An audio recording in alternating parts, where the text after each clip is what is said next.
Hello friends, പുതിയൊരു വീഡിയോയിലോട്ട് സ്വാഗതം. ഞാൻ ഇന്നിവിടെ തയ്യാറാക്കാൻ പോകുന്നത് ലിവർ ഫ്രൈ ആണ്. നല്ല കുരുമുളക് ഇട്ട് വെച്ച ലിവർ ഫ്രൈ ആണ്. വേണ്ട സാധനങ്ങൾ: ഇഞ്ചി, വെളുത്തുള്ളി, കറിവേപ്പില, കുരുമുളക്, 2 പച്ചമുളകാണ് എടുത്തിരിക്കുന്നത്, 3 മീഡിയം സൈസ് സവാള നീളത്തിലരിഞ്ഞത്, 200 ഗ്രാം ലിവറാണ് എടുത്തിരിക്കുന്നത്, ചിക്കൻ്റെ ലിവർ. അത് മഞ്ഞൾപ്പൊടി ഇട്ട് ഒന്ന് വേവിച്ചെടുക്കണം, അത് ആദ്യം തന്നെ. അപ്പോൾ അതിൻ്റെ അഴുക്കുകളും പോവും, അത് വെന്തും കിട്ടും. എന്നിട്ടത് നല്ല വെള്ളത്തിലൊന്ന് കഴുകിയിട്ട് ഇങ്ങനെ ചെറിയ പീസസ് ആക്കി എടുക്കണം. ഒരുപാട് ചെറുതുമാക്കരുത്, എന്നാൽ ഒരുപാട് വലുതുമാക്കരുത്. ഒരു മീഡിയം സൈസിൽ ഇത് കട്ട് ചെയ്തെടുക്കണം. തയ്യാറാക്കാൻ ഒരു പാൻ വെച്ചു, വെളിച്ചെണ്ണ ഇട്ടു, കടുക് പൊട്ടിച്ചു. വെളിച്ചെണ്ണ സൺഫ്ലവർ വേണമെങ്കിലും ചേർക്കാം. അതുപോലെ വെളിച്ചെണ്ണയാണെന്നുണ്ടെങ്കിൽ നമുക്ക് കുറച്ചും കൂടെ ടേസ്റ്റ് കിട്ടും. അത് കഴിഞ്ഞ ശേഷം കറിവേപ്പില ഇട്ട് ഒന്ന് വാടുമ്പോഴേക്കും നമുക്ക് ഇഞ്ചിയും വെളുത്തുള്ളിയും കുരുമുളകും കൂടെ ചതച്ച് ചേർക്കണം. സെപ്പറേറ്റ് ചേർത്താലും കുഴപ്പമില്ല, പക്ഷെ ചതച്ച് ചേർക്കുകയാണെങ്കിൽ ഒന്നും കൂടെ ഒരു ടേസ്റ്റ് ആയിരിക്കും. എന്നിട്ട് ഇത് ബ്രൗൺ കളർ ആവുന്നിടം വരെ ഇതൊന്ന് ഇളക്കി കൊടുക്കണം. ഇത് ബ്രൗൺ കളർ ആയതിനു ശേഷം പച്ചമുളക് ഇടണം. പച്ചമുളക് 2 എണ്ണേ ഞാൻ ചേർത്തിട്ടുള്ളൂ, കാരണം ഓൾറെഡി നമ്മൾ കുരുമുളക് ഇട്ടുള്ള ലിവർ ഫ്രൈ ആണ് വെക്കുന്നത്, അതുകൊണ്ട് പച്ചമുളക് അധികം ചേർക്കണ്ട. പിന്നെ അരിഞ്ഞു വെച്ച സവാളയും കൂടെ ചേർത്ത് നന്നായിട്ടൊന്ന് ഇളക്കി കൊടുക്കണം.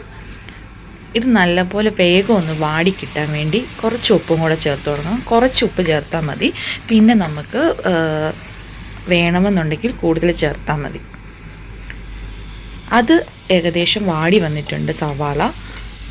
അതിൻ്റെ കൂട്ടത്തിൽ നമ്മൾ വേവിച്ച് വെച്ചിരിക്കുന്ന ലിവറും കൂടെ ചേർത്ത് കൊടുക്കണം. 200 ഗ്രാം ലിവറാണ് ഞാൻ എടുത്തിരിക്കുന്നത്, അതിനനുസരിച്ചുള്ള സാധനങ്ങൾ മാത്രമേ ഞാൻ എടുത്തിട്ടുള്ളൂ. ഇനി പൊടികൾ ചേർത്ത് കൊടുക്കാം. 1 ടീസ്പൂൺ മുളക് പൊടി, 1/4 ടീസ്പൂൺ മഞ്ഞൾപ്പൊടി,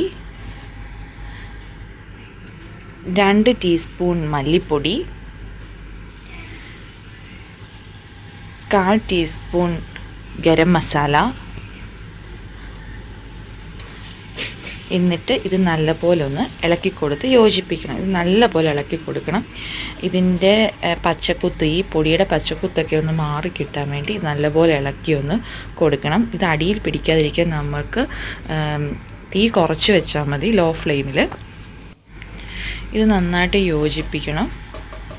എന്നിട്ട് നമുക്ക് 2 ടീസ്പൂൺ കുരുമുളക് ഇടാം. ഈ കുരുമുളക് ഇട്ടതിന് ശേഷം, കുരുമുളക് പൊടിയാണേ, പൊടി ഇട്ടതിന് ശേഷം നന്നായിട്ട് ഇളക്കി കൊടുക്കണം. എന്നിട്ട് ഇനിയും വേണമെന്നുണ്ടെങ്കിൽ മാത്രം നമുക്ക് കുരുമുളക് കൂടുതൽ ചേർത്ത് കൊടുത്താൽ മതി. എന്നിട്ട് ഒരു 1/2 ഗ്ലാസ് വെള്ളവും കൂടി ഒഴിച്ച് നമുക്ക് നന്നായിട്ട് യോജിപ്പിച്ച് കൊടുക്കാം. അടിയിൽ പിടിക്കാതിരിക്കാനാണെങ്കിൽ ലോ ഫ്ലെയിമിലേ വെക്കാവൂ. ഇത് നന്നായിട്ടൊന്ന് യോജിപ്പിച്ച് ഒന്ന് അടച്ച് വെക്കുക. അപ്പോൾ ഇതെല്ലാം കൂടെ ഒരുമിച്ചിരുന്നൊന്ന് വേവുകയും ചെയ്യും, അതുപോലെ ഈ വെള്ളമൊക്കെ ഒന്ന് വറ്റി വരികയും ചെയ്യും. പാനിൻ്റെ അടപ്പ് തുറന്ന് വെച്ചിട്ട് വേണം പിന്നെ ഇത് ഇളക്കി കൊടുക്കാൻ, അടിയിൽ പിടിക്കാതെ. അപ്പോഴത് ഡ്രൈ ആയി നല്ല ഫ്രൈ രൂപത്തിൽ വരും. നല്ല ഫ്രൈ ആവണമെന്നുണ്ടെങ്കിൽ കുറേയും കൂടെ നേരം ഗ്യാസിൽ വെക്കണം. എനിക്ക് ഇത്രയാണ് ഇഷ്ടം. നമ്മുടെ കരൾ ഫ്രൈ ആയി വന്നിട്ടുണ്ട്. അതിനകത്തോട്ട് കുറച്ച് കറിവേപ്പില ഇട്ട് ഒന്നും കൂടി ഒന്ന് ഇളക്കി കൊടുക്കണം.